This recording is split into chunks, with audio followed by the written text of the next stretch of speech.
Right, here we are again. It's been a week. Yeah. And we're back for our second episode of Claret and Blue. We haven't been taken off the air, so that's a good start. Doing well. There's my phone just pinged in a very unprofessional manner, but we'll ignore that. Let's start with the performance at Old Trafford. Now, it's amazing, isn't it? There's so many Villa fans have heard, I've come away from there feeling gutted that we've only got a point. Yeah. I know this is not vintage Manchester United, but is it still a kind of line in the sand, a turning point for Villa, that they've gone there and been competitive and got something from it? I'd say so, yeah. I asked Dean afterwards and he disagreed in a way, because he said Villa have been doing it all season anyway, at the big grounds and whatnot, but 2 wins since 1983 at Old Trafford is scary. Last win there was a decade ago. What year were you born? 90. So yeah, birthday today. It's been a bit of a bogey ground. It was a scene of the 2016 relegation as well, where it was all confirmed there. So yeah, went to Old Trafford thinking, it's a typical ground that swallows Villa up usually. But I thought it was a turning point with the fact that Villa went 2-1 down, shot themselves in the foot again as it were, and they immediately fought back. So I thought, yeah, fantastic performance. And I thought it was a turning point because the players dragged themselves off the canvas and give United a jab of their own and come back and got a point. Could have been all three. Jack Grealish had that chance at 1-1. He lay on the turf for ages, knowing he should have scored. But fantastic. I thought, yeah, Villa proved a point to themselves more than anything, that we can come to the big stadiums and play our game and not be overruled by the occasion, fully frustrating the Man U crowd. Yeah, good afternoon at the office, solid showing. Dean was chuffed in the end with it. And to me, it's kind of, you said about silencing the Man United crowd. Now we know it can go be a bit of a library anyway, but this kind of Claret and Blue army, as I call them, the Villa fans, have been, last couple of years, they've been to Rotherham and they've owned it there. Yeah. And you know what I mean? They've been to give me another poor example in the Championship. You know what I mean? Yeah, Brentford's and whatnot. They've been there and they've kind of taken over the ground, but to go to Old Trafford and be, that vocal all the way through. It's kind of party time in a way, isn't it? It is, yeah, and they're loving every step of the way. Villa are back now. I've been in this job nearly 6 months, and behind the scenes is incredible what's going on. I went to under 23s on Friday. There's another massive complex behind the Bodymore training set up there. It's got a big club feel about it, and Smith, new deal on, we'll come to that later, new deal last week. All the pieces are in place now to really kick on again and fully announce Villa back in the Premier League, and they're going a good way about doing that. As for the supporters, yeah, selling out every week, enjoying themselves, going to play to the big stadium, silencing them regularly now. Yeah, really putting a good show. Supporters are loving it. They had the owners there at Old Trafford on Sunday. They must have been enjoying what they're seeing. Going to Man U, Villa get going ahead. Grealish, we'll come to him later. Great goal. Mings whacking one in, and Villa looking had a swagger about them. And as I said, behind the scenes now, there's some serious things going on. Villa know what they're doing to a T. It's all in place, and it's got a big club feel about it again in the biggest league of them all. And yeah, I think the only way is up from here. I really do. Mention it's your birthday, and to me, you kind of represent the almost like forgotten generation of Villa fans, because you've never seen Villa win anything. No. Now, I'm not quite old enough to see him win the biggest prize in 1982. I was only 4 years old then. But to actually be a Villa fan of your generation with that optimism and that hope, it must be a strange feeling. Yeah, I guess so, yeah. We had I was too early I was in nappy still when I was, I wasn't in nappies when I was 4. 1994 Coco Cup final. Just started school, but I didn't know what football was. He was a late developer. Yeah, it's alright. Yeah, we had the O'Neill era, didn't we? Which is quite good, on the cusp of greatness there, nearly Champions League. Had that cup final against Man U again. But yeah, I mean, it's just so much positivity going around. Whereas this time last year, Dean Smith's come in, we're thinking, all right, he can settle us down a bit, but the amount where we come in such a short space of time is remarkable, really, compared to other clubs. Villa are right on the upsurge here. It's like I've called it a juggernaut. Really are going at some speed up the league. Yeah, I harp on about the 12 new players, but I watched them closely yesterday at Old Trafford, and I've seen them close hands now. They're all the team there is really close knit. They're all talking to each other, high fives. I've seen their Instagram stories. A really close knit squad together. And I can't say anything more positive about the team and what they're assembling there, what they're building, both on and off the pitch. So, I mean, yeah, I think the good times are ahead of us. I really do. We had Wembley last year, brilliant memories. I think the Carabao Cup coming up. I think a cup final is only on the horizon. So, yeah, I think it's party mood with the fans, and everyone's right behind it. So, yeah, everyone's feeling good. Let's talk about the kind of leader of the pack then, Jack Grealish. We need to have a separate slot in the podcast every week, I think, because he's the main man. He's the main talking point. He's going to ping that one in top corner yesterday. Beautiful goal. Yeah. So easy on the eye. Beautiful goal. He can do that, can't he? He can do that. He needs to. Oh God, who are we to challenge Jack Grealish? But yeah, I know. If he can start delivering that week in, week out, and he's still doing it for Aston Villa, what a marriage made in heaven that'll be. It is. I just liked his little casual celebration yesterday. When he usually scored previously, he'd give it some, but he just strolled towards the Stretford end, slid on his knees. Yeah, this is me. I'm enjoying myself. This is what I'm all about. Do you think they practice that knee slide? No, I don't think so. Training, but yeah, he's. Because they're all pretty good. I mean, I can't remember a couple of years ago. There's somebody, wasn't there, who kind of, was it Bolton or something? He got it wrong, and his knee went down first, and he bounced. Just enough dew in the grass at Old Trafford. So slick that, isn't it? Yeah. Great goal. What a player. And Smith said afterwards he's getting better and better, which is a scary proposition, really. Or for me, he's absolutely embarrassed Gareth Southgate now, to a certain extent. Not picking him with the form he's in. It's 3 goals in the last 5, 2 assists. He's doing it every week now.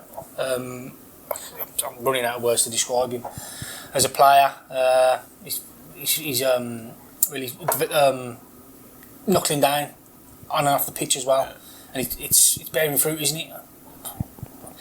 I could see him at a new camp one day or something like that. He's that good. I don't know if trying to be that much, but if Barcelona's CEO's watching this, we're talking about 500 million quid, aren't we? Of course we are. I think we want 10% of the deal, don't we? Is that right, me? Yeah, of course, man. Yeah, bigging him up that much every week. But yeah, he's Villa's main asset.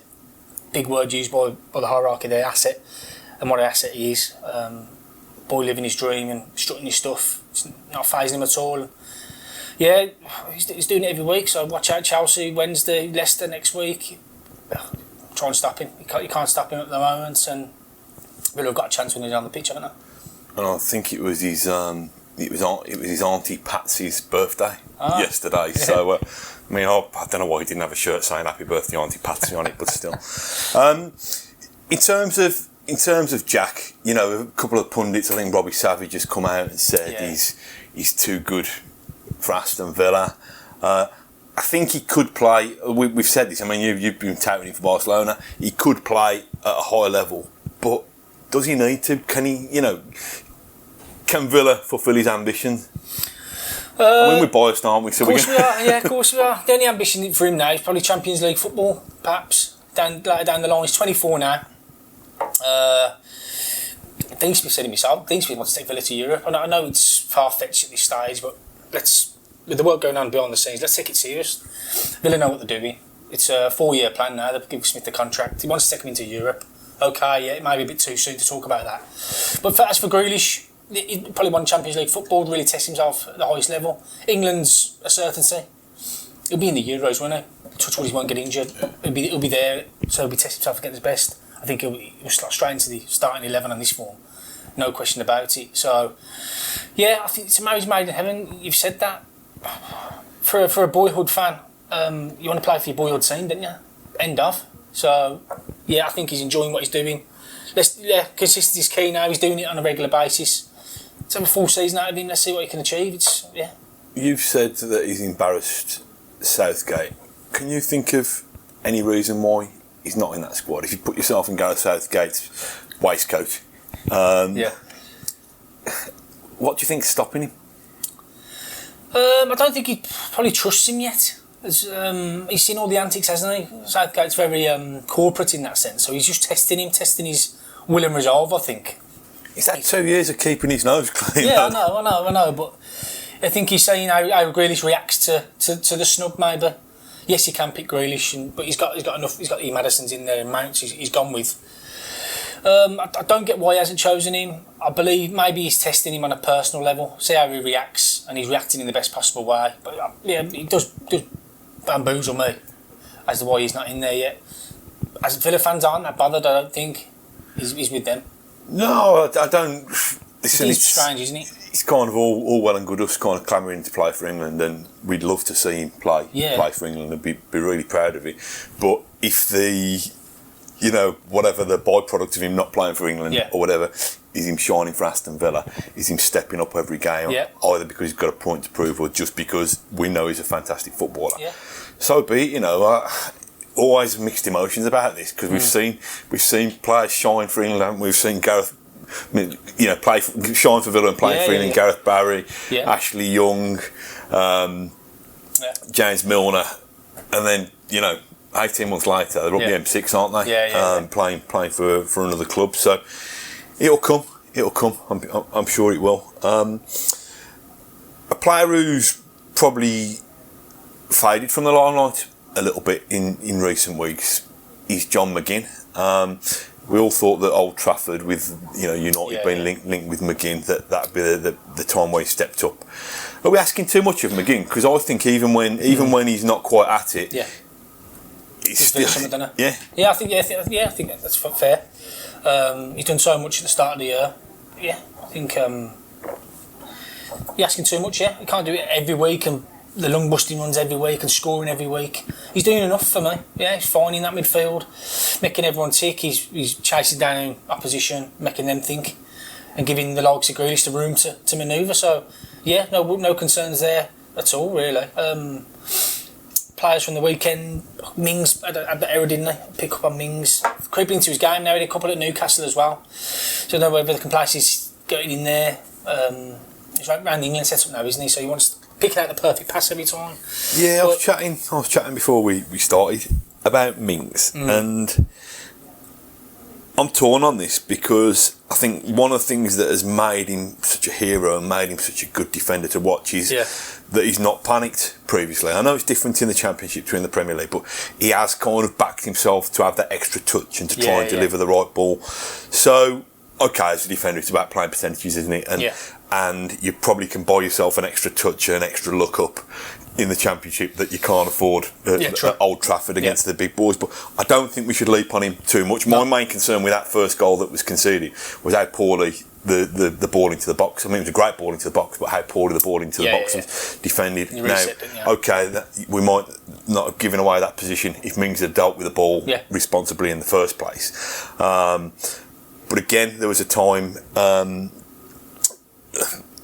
during the game where Martial tried to turn Mings, and Mings stepped off, gave himself the space, nipped the ball off him, kind of took it to the corner, and then rather than walloping it long, played it back to Heaton, and Villa were able to rebuild again. So, sometimes, I suppose it is that, isn't it? Sometimes it's right to play, and sometimes there's not the time to play. But I don't think anybody getting on the back of Mings is. I mean, and we probably touched on this last week. The centre halves that Villa have got. Considering there's no real Premier League experience in there, I think they've done brilliantly. I think the recruitment's been brilliant. And that Mings is. He's atoned for the error anyway, hasn't he? Yes. At the other end, quite a finish that, wasn't it? Have a bit of that, on the volley. Matt Target said afterwards he put it on a plate for him. I don't know about that. There's still a lot of work to do there. Kept him on side. Weird that was. No one was celebrating. Obviously looking for the VAR check, wasn't they, again? And that's horrible to me. That is. That's kind of just really. The fans didn't know what they was doing either. Like, is it in? There's a little pause for about 2 minutes. It's ridiculous. The pure emotion of football is that moment when the ball hits the net, and you're thinking, well, no, I'll just have a polite handshake for now, and then we'll wait and see. And then by the time that the referee gives it the all clear, you're not going to start kind of knee sliding then, are you? No. To be honest. So it's funny actually. I just watched the highlights again on Man United TV last night, and Paddy Crerand, the old United star, was doing the commentary, and he was rowing with his he was doing the co-commentary, and he was rowing with the main commentator because the commentator said, and he's onside, and Paddy Crerand, no, he's not onside, he's not onside. One-eyed. I think he was onside, mate, just about. It's Chelsea next. Yeah. Don't really get any easier, but again, rather be United away, Chelsea away, than Rotherham away, and all due respect to somebody else in the Championship away. Yeah. What's your thoughts going into this one? Yeah, there'll be a change. Yeah, Freddie Gilbert's suspended, so he's 5 bookings. So I think Almo will come in. He's been to the bridge many times. Almo, experienced head, great backup cover, so he'll start straight in there.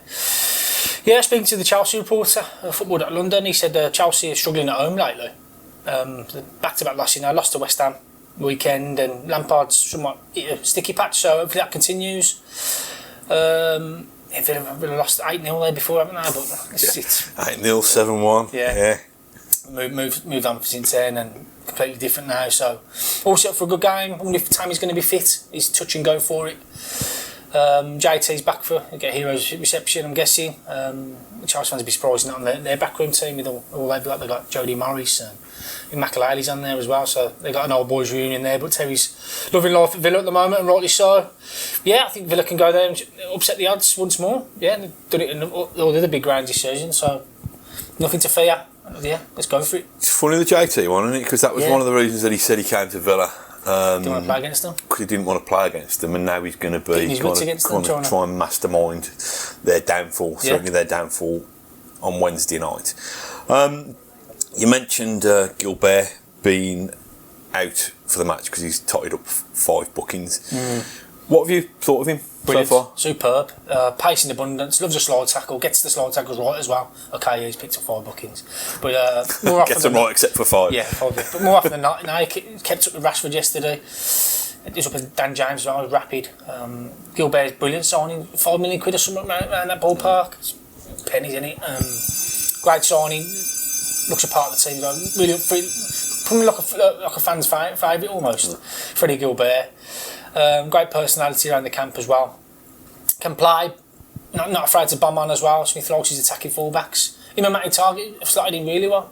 Yeah, solid signing. Love him. Do you think that's where Villa might miss out with Gilbert being out and Elmo playing, because you've got El Ghazi potentially being out as well? So that right flank is gonna look a little bit different. Yeah, true. They'll have Pulisic or Willian possibly flanking either Tammy or Batshuayi, but yeah, El Ghazi, fans are loving him now, I tell you.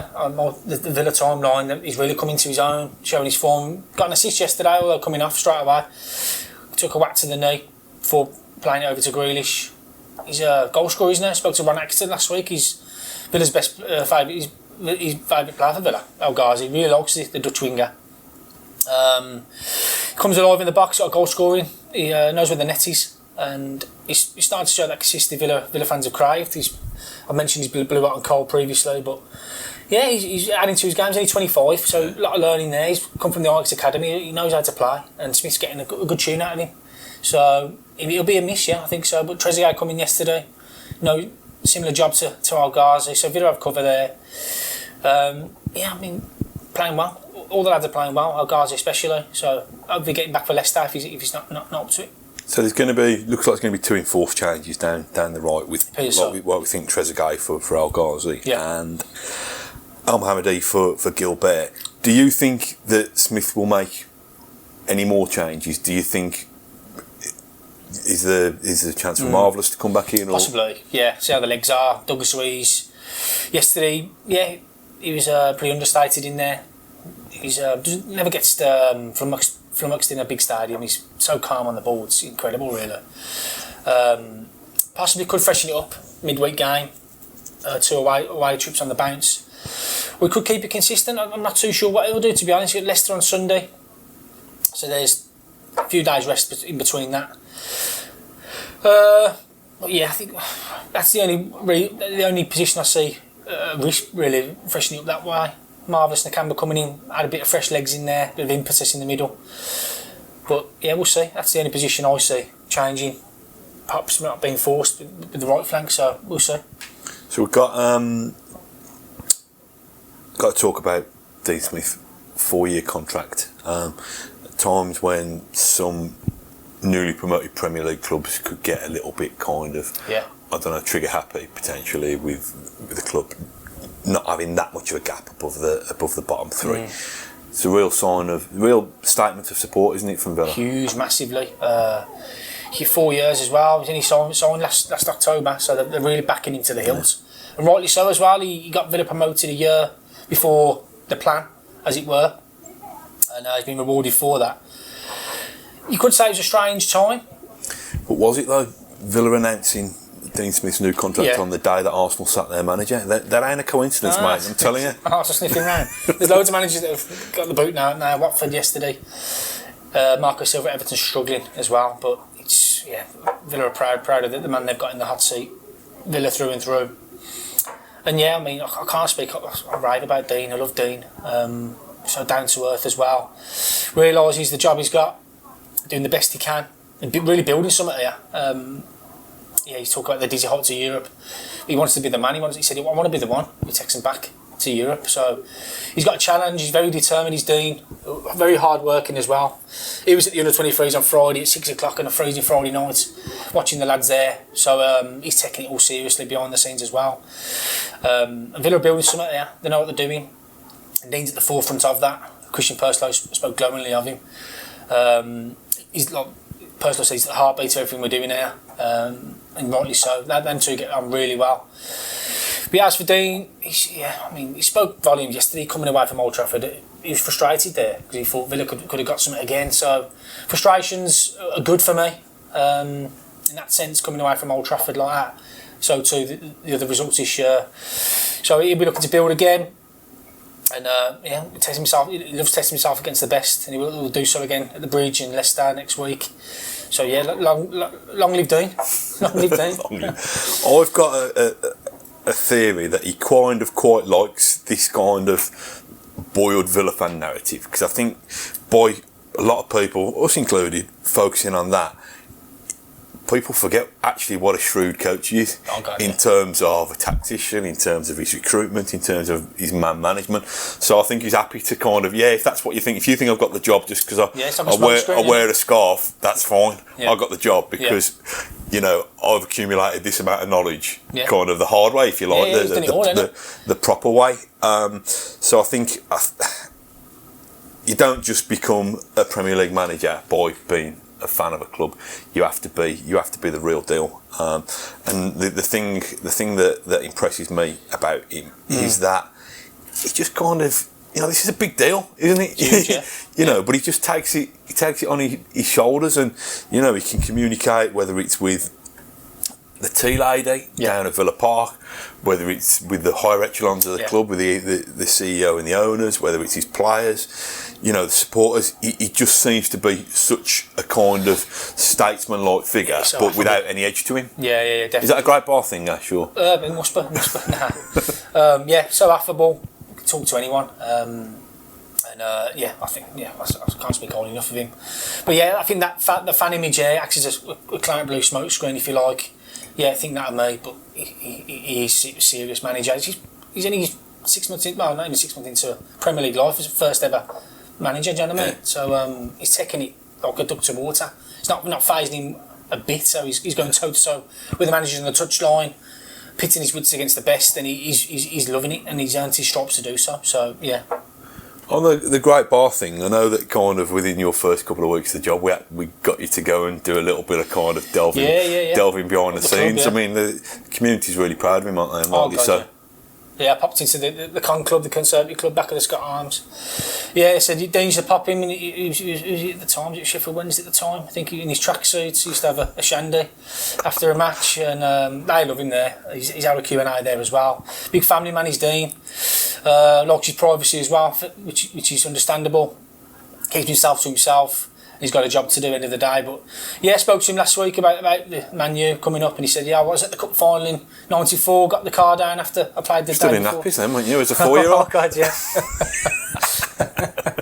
But he's embracing it all, and everyone's proud of him, and to come from our neck of the woods as well. I mean, he's and going to play at the big stages against the Guardiolas, and that, it's just incredible. So love him. So we've got some Twitter questions. First one's about Dean Smith, since you were just talking about him. This is kind of a negative about Smith, though, so No, don't worry. don't want to go too heavy, but Stephen says, are you slightly surprised by the reluctance of Smith to make subs early in games? Go on after you. Subs too early in games. He doesn't make subs early enough. He leaves it too late before he freshens them up. I think he likes the 11 he's got on there. I think for me, he's implementing a plan. They've got a game plan, and he'll see through to the end. But he took Lansby on with 10 to go yesterday for Hurahan. Hurahan didn't do much in the game. Lansby coming out at a pot shot. Codger's not getting a look in at the moment for Codger. So Wesley's playing a lot of minutes. I asked him about Wesley's body. Can he do this last week? And so obviously got three games in a week this coming up, and he's not using Codger, which says a lot for me. Even if it took him on last 10 or 15. I don't think he trusts him, you know. No, he doesn't. I think if you look at when he threw him on against Liverpool, I'm not saying that Villa capitulated because Jonathan Codger came on. They capitulated because they were playing the Champions of Europe I think so. and the Premier League. You know, winners to be. But I just think, listen, for all Wesley's faults, he don't overcomplicate it. You know, he tries to get the ball, you know, under his control. Whereas I just think he thinks with 10 minutes of last 10 minutes of games, when there's one goal in it or they're level, I just don't think he can afford. You know, a Codger step over that loses the ball and puts Villa back under it. I think so. And I don't think he trusts. Matt, probably harsh saying he doesn't trust his shadow squad.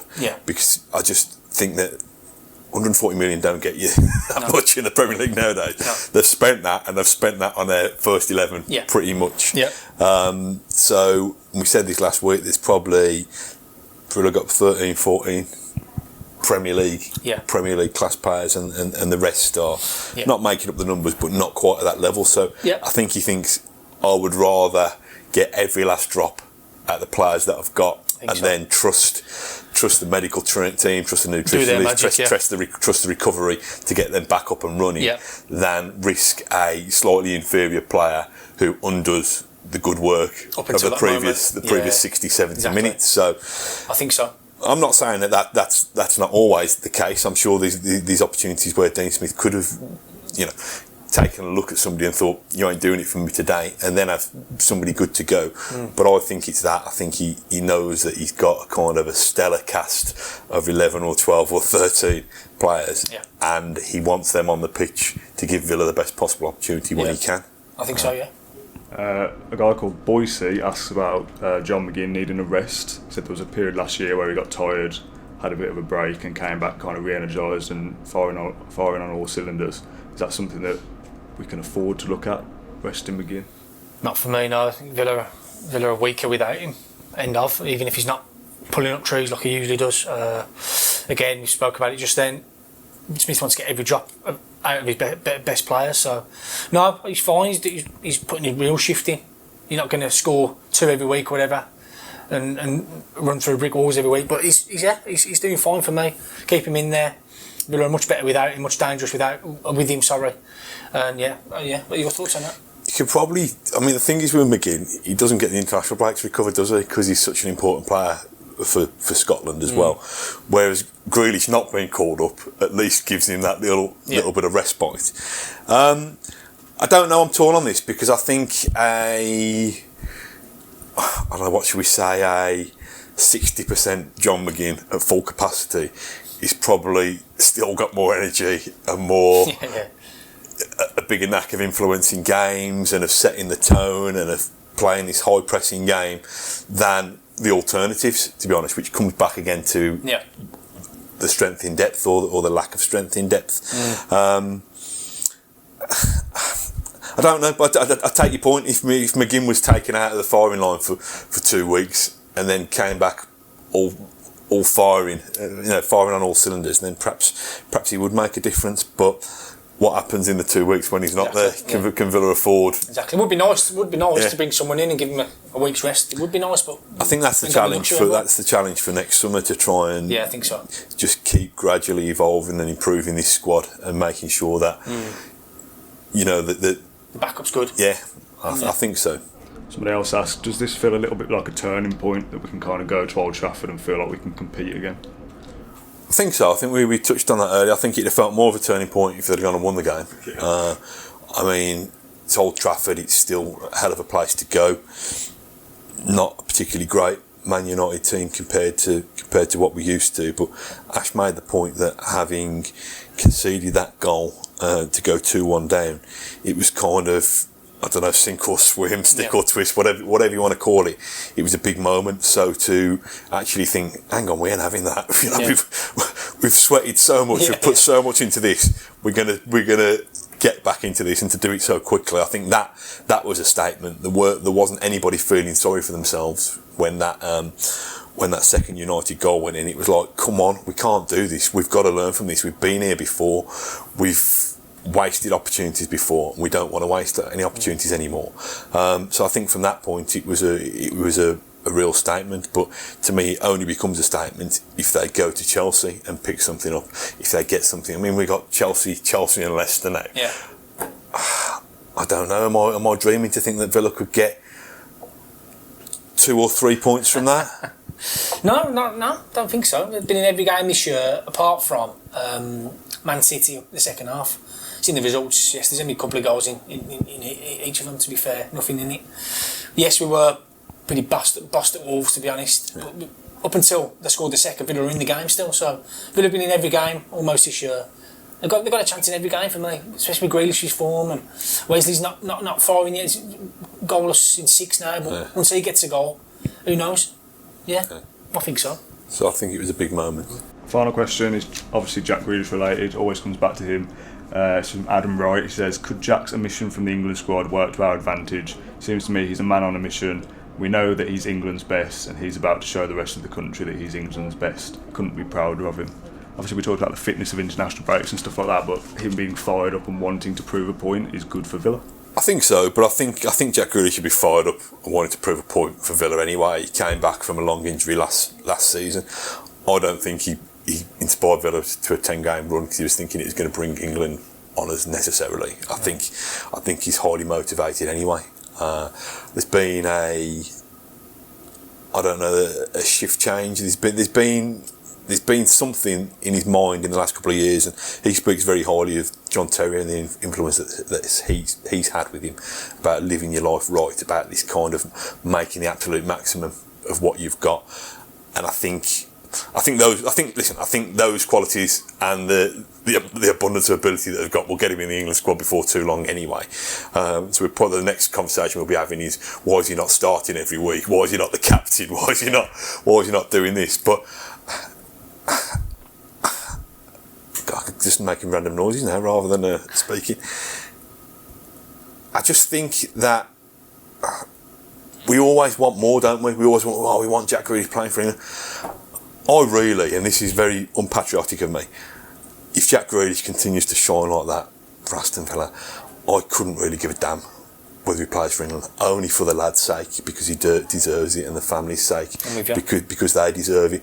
But in terms of anything else, I don't want anything that's going to unsettle him from Aston Villa. I want him to actually realise his potential, his club potential. You know, it will come, but selfishly, I really don't care. I want him to sparkle for Aston Villa, and okay, scoring goals at Old Trafford isn't going to keep prying eyes away from him. I don't want people, you know, despite me and you banging on about how bloody good he is, I don't want people to come and take him away, to be honest. No, I don't think he will anyway. Right, that brings us to the end of the latest episode of Claret and Blue. Thanks as ever for tuning in. You can get us on, let me remember, Acast, iTunes, Spotify and YouTube. We want all the feedback that we can get, warts and all, but be gentle with us because we're very fragile. Until next time, thanks for tuning in.